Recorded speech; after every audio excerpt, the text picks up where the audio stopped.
अहिल्यानगर जिल्हा तसा दुष्काळी भाग. इथला दुष्काळ दूर करण्यासाठी देवेंद्र फडणवीसांनी अटीतटीचे प्रयत्न केले. खरं तर 1970 मध्ये वसंतराव नाईकांच्या नेतृत्वात सुरू करण्यात आलेला निळवंडे प्रकल्प हा देवेंद्र फडणवीसांच्या काळातच पूर्णत्वास गेला.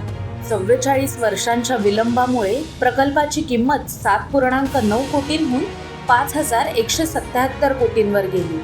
देवाभाऊंच्या नेतृत्वात धरण तर पूर्ण झाले, परंतु महाविकास आघाडीच्या सरकारमुळे कालव्यांचे काम रखडले. मात्र पुन्हा एकदा महायुतीचं सरकार राज्यात आलं आणि तेव्हापासून गोसेखुर्द, निळवंडे यांसारख्या रखडलेल्या सिंचन प्रकल्पांना देवाभाऊंनी बूस्टर डोस दिला.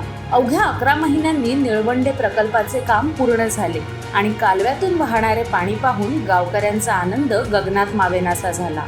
हा जो प्रकल्प आहे हा माझ्याही जन्माच्या आधीचा आहे.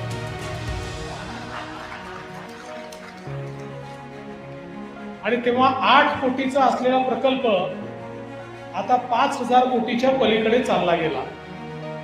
निळवंडे धरण कालव्याच्या जाळ्यासह 182 किलोमीटर पर्यंत पसरले. या धरणामुळे 68,000 हेक्टर जमिनीचा सिंचनाचा प्रश्न मिटलाय. देवेंद्र फडणवीसांच्या दूरदृष्टीची आणि कल्पकतेची झलक या निमित्ताने महाराष्ट्राला पाहायला मिळाली.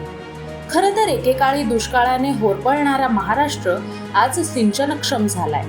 तो फक्त देवेंद्र फडणवीस नावाच्या जिद्दी नेतृत्वामुळे.